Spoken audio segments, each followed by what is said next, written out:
And good evening, everyone. I hope you're enjoying a wonderful Randomania marathon as we have experienced some hype randomizer races, and we got another one hopefully for you here with Final Fantasy I Randomizer. I am Trenton GL, joined tonight by Tartapan. How you doing tonight? I'm great. Happy to be here. All right. Well, I am, without much further ado here, going to get these runners started.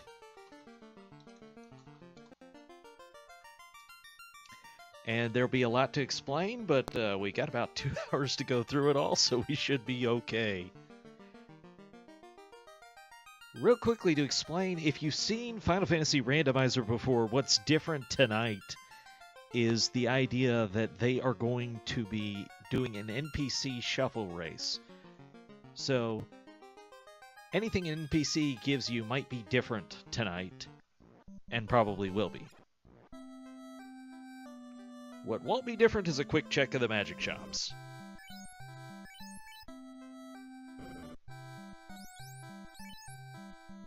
And with Ice 2, they've got a good damage spell available to them so far.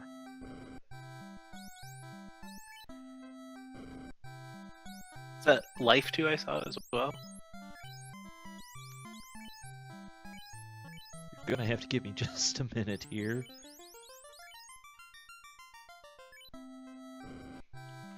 I have got a couple of glitches in the system to correct.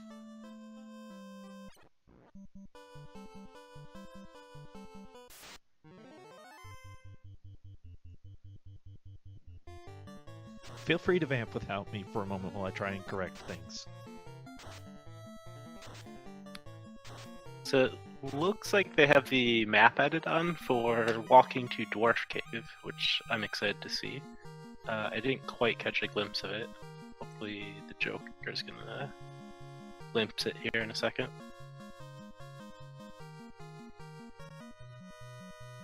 Alright, so they have a lot of the map edits on. There's a lot of the new features that will be in the next version of the randomizer that are on display in this tonight.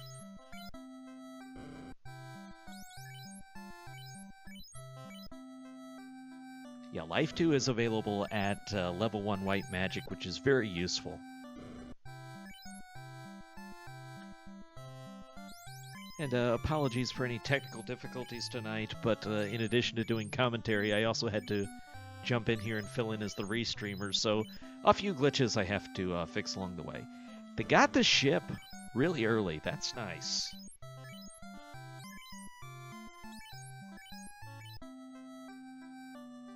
So yes, you're thinking, the ship's in a treasure box? Yes it is, because everything is different with NPC Shuffle.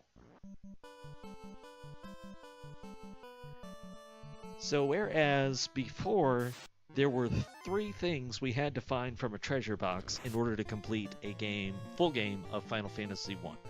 You had to find the floater, you had to find the crown, and you had to find the slab. Now it's all completely different, because those aren't even necessarily the items you have to find. You have to find the Mystic Key, you have to find the loot, you have to find the rod, you have to find the Oxyel, the chime, and the cube. I think that covers everything. Well, and the floater is the same. You must find the floater either way. Sound right to you, Tart? Yeah, did you say Rod in there? I missed the list. It's hard to keep track of all of these screens at once. This is sort of overwhelming for my first commentary experience. 4 runners at once will keep you very busy, but we've got Edge going in here against Garland. It's not something you have to do thanks to the early bridge flag, but with Ice 2, pretty much all you have to do is get that off and he's probably going down. And the Princess in Gratitude is giving us the TNT instead of the loot. That's part of the NPC shuffle as well.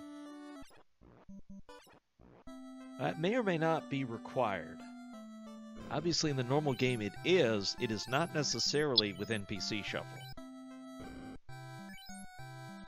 So I saw that King gave a cabin. Is the King not incentivized?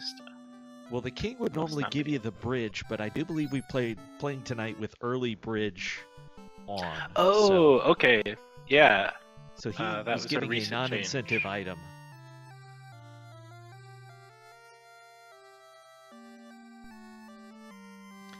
The incentive pool has also increased with the NPC shuffle. And Sforzando demonstrating that you can get the cabin from the king before you even have the princess rescued. And, was I wrong about early bridge? No, I'm not. There it is. No, you're absolutely correct. That's why the king is giving the cabin. He must have gotten the bridge and then gotten the replacement item. So. Okay, question in chat. Can all enemies have quad X? One enemy can have quad X. There would be one... Normally speaking, there'll be one non-boss enemy with every spell. Because that's what's available in vanilla. Now, there are some exceptions where there's multiple spells that are available to be shuffled, but it's a 1-to-1 ratio. So, for Quad X, it's one of those where only one enemy had it in the vanilla game, so it's only shuffled one time. Asterisk, there's more, but I'm trying to catch up with the gameplay at this point. Bunch of gold in Matoya's cave. So, to kind of explain NPC Shuffle here, this is the best way I can do it. Going to Matoya's cave, in vanilla, you hand her the crystal and you get the orb in return. In NPC Shuffle, she still needs the crystal to give you whatever her item is going to be, and that's what's going to be shuffled. So it's the same turn-in item, but the result is different. That sounds correct to me. So your work with the dev team, what do you do? What aspects of the game do you work with specifically? So lately I've just been doing a lot of tweaks to the item placement logic for NPC Shuffle, taking into account more of the map edits. So one of the cool things about the NPC Shuffle is that it opens up a lot more possibilities for progressing through the game. In particular, you can get the canoe very early on, which opens up a lot of places on the map that you normally wouldn't be able to go to. So hopefully we'll see a couple of those today. Yeah, now when you say that, let's add some context to this. You could get the canoe and the floater early, get down to the airship, and pick it up without ever actually needing the ship or TNT. Yeah, that's correct. It's possible to beat the game without ever getting the ship or the canal. Which I don't think I've seen that happen yet, but it would be cool to see. Well, here we go. Edge finds out that Biggie the Pirate had stolen the canoe from the local sporting goods store, but I'm sure he's going to reform his ways now. Also, we found out that one of these enemies here has Brack, so Sho Fukumachi is dealing with a couple of characters turned to stone. Looks like some pro rings there, and the floater in the shop. What a fantastic find, because although we have the TNT and you're going to want to turn that in, that does not mean the canal. But getting the floater there means they can go straight to the airship from here. Just like you had said not more than a minute ago. I wonder if anyone will opt to just go pick up the airship right away. Oh, I think you will. It's just a question of having enough money right now to afford the floaters, so a quick check of Dwarf and hope you pick up something there. Also, you can turn in TNT to Narek, which, again, same trigger item, but not the same result. So he won't necessarily give us the canal. He could give us the Mystic Key, and then that would just be a hero mode item. So we found out that pirates had the canoe. We maybe should track that, but I don't think I can. I'm already doing 3 things tonight. We're just tracking the orb count. This is a defeat chaos run, so they will go all the way to the final boss and must win. Also worth mentioning that they had 2 forced party members tonight. They were the red mage and the black belt, so anything else you see in their party was their choice. Sho chose the white mage black mage combination. Joker MB took a thief and a white mage. I saw a fighter for Edge. I'm not sure what he did for his 4th party member. And Sforzando also did fighter white mage. and Edge did Fighter Black Mage. So those were their choices. Okay. So only 2,000 gold for that floater is not very much. I still think it makes sense to go do the TNT turn in.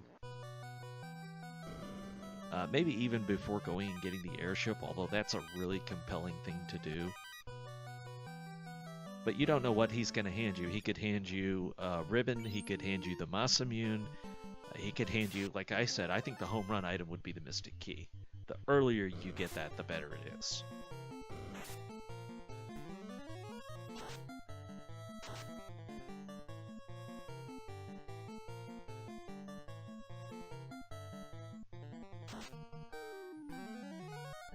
All right. I'm not sure what to say at this point. I'm still catching my breath from all the setup work. I wasn't originally going to be our restreamer tonight, but I had to do that as well on the fly. So thanks to our previous runner for stretching out a little bit for us so I could get everything set up on short notice. The housing market is decently cheap. Softs on the cheap side. I mean, they're 800 gold in vanilla. I guess this would be a good time to talk about the flags. So prices range all the way up to max. They can be up to 500%. Enemy stats, however, are going to be a bit more modest. They only cap at 250%. They have 2 forced party members tonight. That's the Black Belt and Red Mage. All the map edits are on except for one, and that is in Titan's Cave, which we may be talking about later on.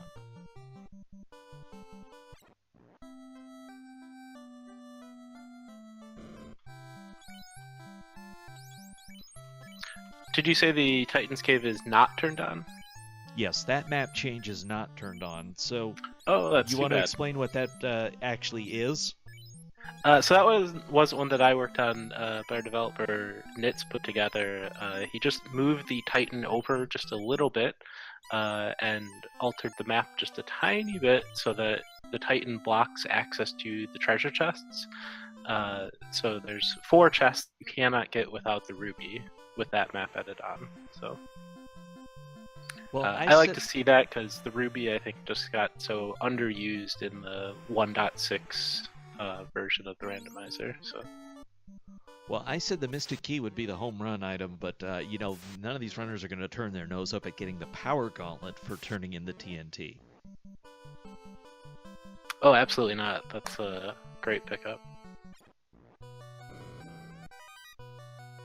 And there are options for what you can include in the incentive pool, whereas in the current stable release, if you will, you just have the incentive pool over which you have no choice. But with these flags, you will be able to pick which items are in the incentive pool, and you can take some of the normal ones out. You can add some of the different ones like Power Gauntlet.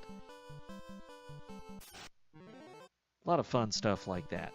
So right now, our runners cannot take the normal path to get to Crescent Lake because we haven't found the canal. Now, I'm not quite sure how the sanity checks work. It may be in Marsh so that it's accessible, or it may not need to be because of the early floater and canoe. But regardless, they're able to sail the rivers from Elfland to Crescent Lake with the canoe. That is vanilla behavior, by the way. That is not a change. And the Sadra's free item is going to be the tail, so class change is available right away with this airship. Although I still think they'll hold off until they've leveled up the Black Belt some. Yeah, I agree. I think that we have the Black Belt fixes in the works, but they're not quite ready yet, So there's a few other flags going on here, and I kind of want to explain the flags as we're seeing them, even above necessarily what's happening in the battles, because you can see the battles. So on Sforzado's side, on the lower left, you can see that those are what would normally be the Grey Wolves, or that'd be green. I think it's green. No, green is werewolves. So yeah, those would be the Grey Wolves normally. They've got fun enemy names, which makes them grrr wolves. And also he is using palette swap, which means that enemies get different colorings, so they look differently than they would in the vanilla games. Speaking of the canal, there it is. So now you could sail the boat. And a katana is an interesting find. If you've got a thief, you might hang on to that. Sforzando doesn't, so instead it's going to be a nice pile of money for him. Yeah, it looks like we only have one thief across all the runners, and he's currently taking a nap. But maybe he'll wake up for the katana. We'll see. It's one of those interesting things. It could definitely change your opinion on this. Now, weapons fixes are not on.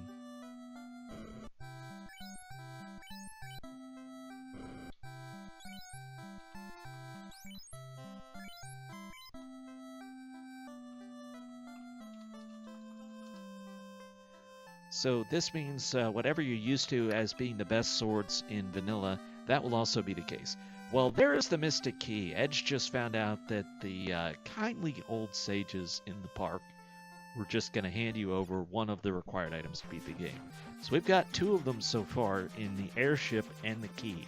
Those are both required. You This also is need just the a rod, blazing the loot, fast the cube, the so far. oxale. I feel like the loot is the one that everyone forgets about in NPC Shuffle. You normally get it right off the bat, and it could be just about anywhere, so we'll see. Well, there's the oxio. We just picked up another one, and Sho just found the herb, so he's going to be able to trade that into Matoya for something else. It is a Wow, this is completely just going to different be so logic. fast. This is the freest seed I've ever seen with this NPC Shuffle. It's amazing. They're just looking for the rod and the loot now, I believe. Cube. Oh, and cube. Okay. And chime. Still plenty to be found. And you may need the slab. There's a chance that that is required, although it's less likely. Likewise for the bottle, it could be required, but it's less likely. And the reason I say that on both of those is because they may lead you to a required item, but they aren't necessarily required by default. So I was mentioned briefly that in the vanilla, you really only had to find 3 items, stars, sometimes 4 with the ruby could be required from treasure chests, and now you start to see how many more things you might be required to find because they're not in their normal position. So the first thing you have to figure out when you're playing these flags is make sure that you actually know what is required to beat the game.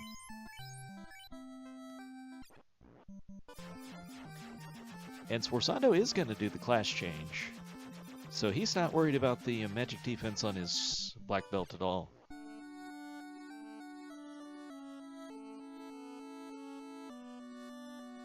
It's also worth noting that one of the reasons people might leave one of their party members down is that it will send more experience to everybody else.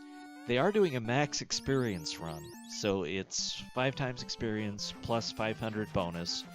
Levels will come very fast to these runners, and if you're only doing 3 party members, you definitely will not need to stop and grind levels anywhere. You'll get plenty. Have any of the runners found the Pegasus boots yet? Yes, they have. It's called a convenience that enables dash on the overworld. All you have to do is hold the B button. It's that simple.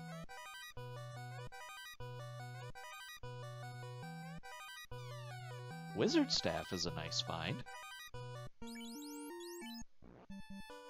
Also, Warp is a great spell to get early on. It opens up a lot of possibilities for you.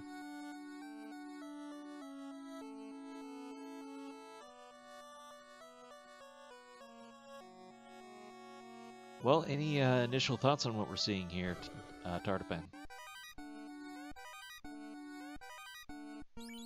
I'm just wondering where the seed is going to find a way to get a little trolly. Everything's been coming pretty quickly. We're only at 20 minutes in. Um, they already have the airship. They have the power gauntlet. But there's still a possibility. You know, there's definitely interrelated ways that the items can be placed for like the chime and the cube and the rod in particular. I guess if we see one more of those, it's gonna be hard for anything to like really block the players. And it only takes one. That one item that you need to be able to complete the game can just be hiding in the most obscure place, and that just will make it so much harder. So right now we could see like the chime in the ruby chest, and then the rod is somewhere in Mirage Tower to go back and then get the cube out of the bottom of Earth, or something very odd like that. But other than that, it's going to take a lot to really slow these players down and push us to that 2-hour line. We're going to be, I think, well under time for this race. Okay, we were actually we were able to be joined tonight by two of our dev team, and a late arrival, but appreciated nonetheless. Nitz has come in here to join us. How you doing tonight, Nitz? I'm doing all right, and it's really exciting to see the NPC coverage getting excited now, so it's my pleasure to show up and help out any way I can. I'm a little late joining, so I'm not caught up, and the scary thing about NPC Shuffle is when you show up late, you can't just sort of look over and see everybody else, because who knows what order they got everything, and that's part of the fun, but it's part of the catching up process too. So what were the early finds? I know that the Cardia Islands looked like they were just packed. Well, we do know that floater was the shop item, and that of course would be the bottle in the regular game and even the regular randomizer before this NPC shuffle. The bottle gets shuffled somewhere else and some other item goes in its place. Today it was the floater. We've also got... And I just saw... Go ahead. Sarda has the tail, so of course in the normal game he's always going to give you the rod, and in the normal randomizer he's always going to give you the rod, but in the NPC shuffle, those NPCs are just going to wheel and deal all kinds of random items. It's taken a long time to get used to, and with the tail from him, you can see some early promotions. I know that, in fact... Sforzando is already promoted. Change, yeah. And another big find was Edge locating the loot in the Marsh Cave, which is an interesting play. You'd think a lot of people might want to skip Marsh Cave, but because of the incentivized chests, they made the play here. And I thought it was odd that both Edge and Sforzando went to Marsh Cave so early on with like Volcano available. But I guess Marsh has some advantages of being lower level. Yeah, the Marsh Cave has the shortest trip, I think, to an incentivized chest. And look at that, the Oxy Ale in Elfland. So, quest items coming thick and strong here. The Marsh Cave sort of needs incentivization in the NPC shuffle because the likelihood it has a quest item otherwise are pretty low. You're probably going to find the ship or the canoe early, and that means that you don't really need the Marsh Cave because it doesn't have the chest importance that it has in the normal randomizer. So you see it a lot less in NPC Shuffle, and that's why it's good to be incentivized. Well, now, this is not a free Marsh Cave by any means, and Edge just got introduced to that, and after taking a blizzard to the face, decided to get on out of here with his loot.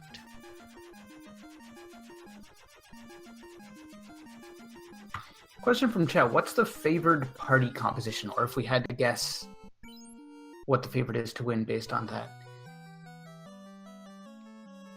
This comes down, I think, to how trolly the Temple of Fiends Revisited is going to be once all this randomization is all said and done and the two games come back together, right? And that's where, depending on circumstances, it's hard to predict if the Black Mage or the White Mage is liable to be better. I think really the only particular difference is going to be in your mage choices and how easy they make it to clear out a room. I think Fade was at level 6, but I'm not even sure we've seen Nuke yet, so that could actually put an advantage on having the white magic instead of the black magic. And then the other key difference is whether or not you took a fighter, because fighters don't require the same amount of levels as black belts to receive their end game potency. You can bring down Chaos with a much lower level fighter if he's fully kitted out with gear. And so if we find all that good gear, that favors the fighter. If it's tucked away in all the nooks and crannies that nobody goes to, and it's easier to grind levels, then, I mean, it doesn't matter as much if you don't have one. And everybody's got a black belt, so everyone can fall back to that. Don't take the bait, Tartapan. You'll be answering those questions all night. Yeah, I started to think about it, and I don't think I know enough Disney princesses to give a fair answer to that question. So I'll have to get back to Meridian on that offline.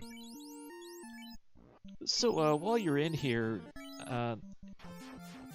talk to us a little bit about the testing process. Like, what have people found that you never imagined was going to be a thing, but sure enough, when you start giving runners the chance to practice this kind of stuff, what kind of bugs were found?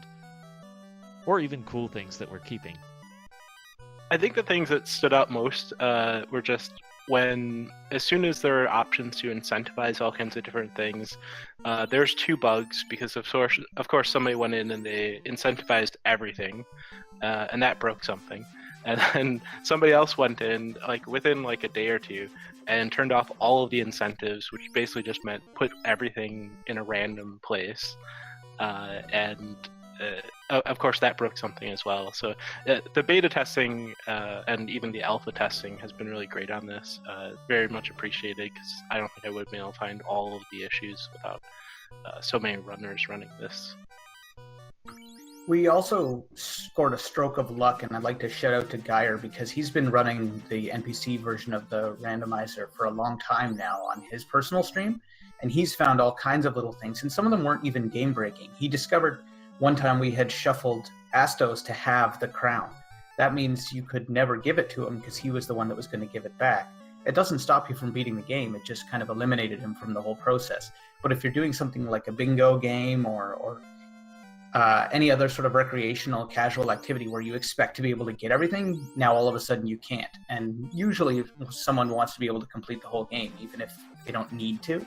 And so we've found little tweaks like that Tartapan has had to work around as well. So I know we've patched that in particular.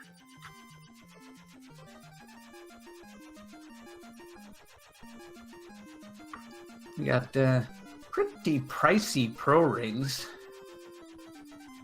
Apparently, Provoca is doing really well. Booming economy if they're charging $13.5 for a ring. Well, they're giving away floaters for only 2,000, so seems to balance out. Yeah, with prices up to 500%, that is an absolute bargain price on floaters. You'd buy 10 of them if you could take them into future seats, for sure. I don't know what your guys' problem is. I showed up with my floater. You didn't get them when they were on sale? And now on the right, we've got both Show and Edge crawling their way through the volcano. And this is a classic play, even in normal randomizer, because it's so chest dense. But that doesn't stop you from wanting to come here in the NPC shuffle for that very same reason. So we're seeing giants with Lit 2. That's pretty nasty. Do we have level 1 Red Mage castable life too? Because that's the kind of magic you like to see. That's good stuff. And Red Mage was forced, so they all have a Red Mage to get that life too. The defense so you got and ice armor and ice shield, a bunch of really good fighter equipment picked up now. So advantage to our 2 runners who picked up those fighters. They've gotten some of the good gear already. In fact, Edge, you class changed. Move the heel helmet. And the defense sword, which also requires class change. Defense sword is even better known for being able to cast Ruse on the caster, which gives you 40 absorb twice for a total of 80 absorb, making it double as effective as Invis 2 on the caster anyway. And it's also a pretty darn good sword if you are promoted and can equip it and haven't found one of just a handful of better weapons. Now, one of the things that's going on tonight is weapons fixes are off. That's something we've, I dare say, gotten pretty used to, having the weapons fixes on in these races, but because they're not, it changes the value of some of these swords. So defense sword is one of those that actually moves up in its value because of having weapons fixes off. If I you're mean, wondering you'll what take are these, Excalibur or Masamune, do not get me wrong on that front, but versus, say, an Ice Sword, I believe defense is going to come out better now. yeah, if you're wondering what the weapon fixes are, it mostly revolves around critical hit chance. In the vanilla game, the critical hit chance of a weapon was not actually its critical hit chance on the books, but rather the index into the weapons array. So as you get further down the list, each one has a 1% better chance than the one before. And that means the weapons right at the end have very high critical hit chances. More than double, some cases triple of what they were supposed to have. And so Weapon Fixes On actually still doubles the crit chances, but it's still lower for the end game weapons than just what they were in the Nintendo game. Now, there is the option to incentivize the volcano, which is the red dragon chest. They are not playing with that flag on tonight. The locations that are incentivized this evening are the Marsh Cave, as we just saw the loot, the Ice Cave, which nobody has gone to yet despite having the early warp, so that's an interesting call, and Castle Ordeals is also incentivized tonight. Those are the treasure locations instead of the NPC locations, which are incentivized. Yeah, we have had to think about this game. Tartapan is getting us all scratching our brains trying to understand how it changes when you shuffle NPCs. We used to think in terms of early bridge, which makes sense. I want the bridge early. But it's really more like early king is something you could have, where you can talk to the king and get his item without killing Garland first. And that would just so happen to be the bridge. But when I first implemented early bridge, we were never thinking this way. We didn't have our heads screwed on in that way, and now we've had to sort of rejigger things. So early canoe becomes early canoe sage, so you can talk to him without killing Lich, but you could get the canoe from somebody totally different. So it's it's forced us to rewrite the flags, and when I say we, I mean completely Tartapan. I'm just watching from the sidelines. But and so when you see that emerge in the beta website, everything starts to look a little bit different, but you get used to it once you understand why those changes were made. So Tartapan, was there anything that was a particular favorite of yours to set up an incentivization for? Good question. I think the Power Gauntlet was one that I like to see incentivized. So adding that was just sort of a good feeling for me. I think it's one of the items that can help cut down some of the difficulty in the late game. One of the items that I don't like, so take the opposite of that, is the ribbon incentivize. I know it's very popular to incentivize the ribbon, but I think since there's 3 of them, your odds of picking one up are pretty good anyways. So it feels like kind of a waste. And it is in fact now possible to put 2 ribbons in the incentive pool. So if you kind of want to really narrow down the possibilities of where those can be, that is going to be an option now. But I think you'll see people kind of do some of these flags a lot early on, and then once the novelty wears off of them, I think you'll see people scale it back to be a little more challenging. My opinion, but I think that's usually what we see happen whenever we get a shiny new thing and we want to try it out, and then okay, let's not play the game in easy mode. We want a good challenge. Yeah, there's so many incentivization choices too that you can really make your race take a long time by throwing too much into that pool. And like people start giving you back items like the black shirt and white shirt. And while it's nice to find those things early, it's not going to save you any time because you probably would have rather had the progression items to unlock the dungeons where you'd find those things anyway. So casually, it can be a lot of fun to really play around with the flags. But practically, for the purposes of speedrunning and challenge, that's not always what we want, right? So it will take time as a community for us, I think, to drill down to find what makes the game the most fun casually and what makes the game the most fun when I want to race it and when I don't want to spend 2.5 hours playing. And what I also love about all the options, though, is that they're options. We don't have to play it this one way, but because we can change that item pool around, it can really affect different flags and different rule sets. Like, we're currently playing the Randomizer League. A lot of those races have been here on Randomania. In fact, if you want to see the kickoff of the next stage, which is titled The Useful Thief, That's going to be a Midnight Madness run over on Randomania 2 later on tonight. But because those have different set of rules, like you need to find the casting items.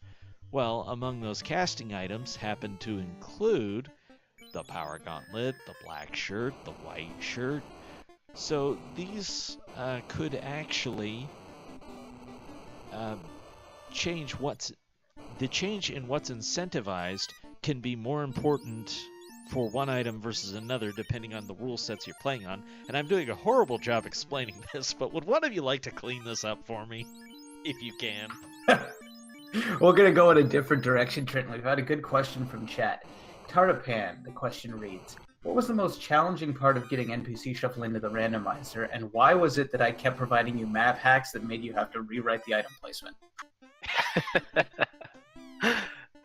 The most challenging part by far was the canal. For whatever reason, the developers decided that the canal is going to decrement a item index instead of increment it. All the other items, you add one of them. The canal, they literally in the code made you take an item away, which just... That's because you're blowing it up, man. You're blowing it up. Like, it makes sense, like, from what actually happens in the game, but from a programming perspective, it's just silly to do it that way. The canal is a thing that you get, and if you do it consistently with all the other items, it would make things so much easier. But that's not how the developers did it. So working around that and getting that to work without breaking everything else in the process, I think was the thing I spent the most time like banging my head against the wall trying to figure it out. So I guess it's fair to say, whereas we randomizer players are used to seeing something and maybe saying Fred a few times, you all have probably gone Nasir a few times. A couple times. We love invoking Nasir. Every now and then I find some beautiful piece of treasure of software that inspires me that even 30 years ago someone can do something so clever. Someday maybe I'll meet the man and I'll get to shake his hand. But what a ridiculously memorable and, just seminal game he created here. And messing with it has been so much fun for me. I haven't had too much to do with the NPC Shuffle. It's almost all Tartapan's work. I did contribute a couple of little map hacks that tried to make things a little easier. Item placement, especially with the canal, is tricky because when you first obtain it, you can no longer walk across it. And when you're trying to, give people items, you don't want them to soft lock by finding the canal somewhere and then all of a sudden being cut off from their ship or something. So I made a patch that can convert the canal into a bridge when you find it, so you can still walk across it and yet sail through it like the other bridge. And I hope that helps make things easier. Yeah, that was another part of the canal that was an entire headache of its own, just the entire possibility. And I saw runners doing it in the earlier stage of the beta where they'd walk across the canal and they'd go down and fight Astos. And then Astos has the canal, and now they can't walk back north to get to where they parked their ship. And so the fix that Nitz put in there is just amazing. It takes care of a lot of problems. It's a little weird seeing a bridge where the canal was, but you get used to it, and it's worth it, I think. Quick question in chat, where was the key? The Circle of Sages actually had it, and they were quite happy to hand you that instead of the canoe, because Astos stole their canoe, so all they had was the key. Questions from chat. First one. Also, has the fact Astos can have his own crown been fixed? There is a flag that says only the game must be beatable, and then he can. And if you uncheck that, that means you need to get 100% completion guarantee, and that is an option, and then he can never have his own crown, nor can there be any sort of cycle that prevents you from getting anything. And another one from chat. Why is gold a thing that NPCs can have? Because gold is a thing that treasure boxes can have, and NPCs can have anything that treasure boxes can have. I suppose we could make settings. Whenever you see something like that, you're like, I don't really like that. That seems silly. That doesn't mean that this is permanently etched in granite and nothing can ever be improved. Everything is always just as good as it is today, and it can always be made better tomorrow. Maybe no gold in NPCs becomes a checkbox, because that's actually kind of a clever idea. So, meanwhile, just to give some love to the runners who are showing this off and doing a very fine job of it, Edge is actually trying to get our first orb restored by going into this fight against Carrie. Sforzando has been the one to deviate his path at this point, and he's gone to Ordeals, which there is an incentivized treasure there. So the same one that's guarded by the zombie dragon that we're used to, that could potentially have something important, or maybe just something very useful.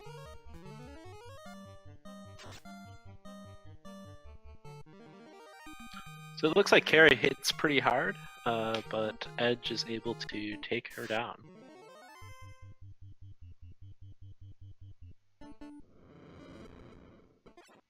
And he gives us our first orb. Sarda had the tail. To answer a question in chat. And Nirik had the power gauntlet. Yeah, you turn in the TNT, you don't get a canal, you just get a used piece of armor. A good used piece of armor, at least. And Edge has decided to go to the Ice Cave, which I like a lot. This is the closest place to get to. You have warp, which means you're going to be able to get to that treasure chest faster. And if you decide you want some levels, you can get to the eye a lot easier with warp. Yes, at first the NPC shuffle looks like it adds mayhem without adding strategy. Like, so you're a skilled runner, but now you're just getting stuff you can't predict what you're going to get. How are you excited to play a game that's so random that you have no idea what's going on? It's not the not being able to prepare for things that's the problem. It's when you can't react because you don't have tools to react. But this is great. With an early floater, you can take advantage of everything someone gets you and say, am I going to go out of my way to return the TNT, or am I going to do that when I have an opportunity to fly across the world? Am I going to go to ice now because I'm nearby and it's incentivized? Or am I going to do that later if I don't find the cube someplace, because that's what I'm really looking for right now. So I think that once you settle in, there's a lot of opportunity here to take advantage if you're a strong player, and carve out an even greater win time. When I was first playing with this feature, I didn't feel that way, but my mind has changed. So Edge discovered that the wraiths were very unpleasant. They have status poisons, so we're turning his people to stone. I think he's got a ribbon on the red mage, is why he was able to get through that. Sforzado was also able to use warp to help navigate the pillar maze in Ordeals. I didn't mention this, but those pillars are shuffled. So while they will consistently take you to this same place, it's not the vanilla destinations. Another thing that keeps you on your toes. And kind of restores it to that original experience of, hey, I don't know where all these pillars go. How am I supposed to know? Edge finds the Masamune is here. Oh, and he finds the Excalibur! Talk about the swords. I know, they're just piling up the weapons down there. No one even cares.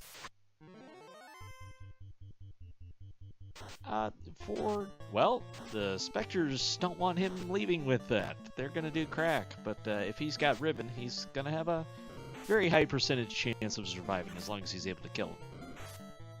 And a ribbon in the incentive chest here at Castle Ordeal. So we're still on the hunt for the chime and for the cube, which will both be required to complete. And I don't think we saw the rod yet either. That sounds correct. And by the way, the sun sword in Ice Cave too. So this is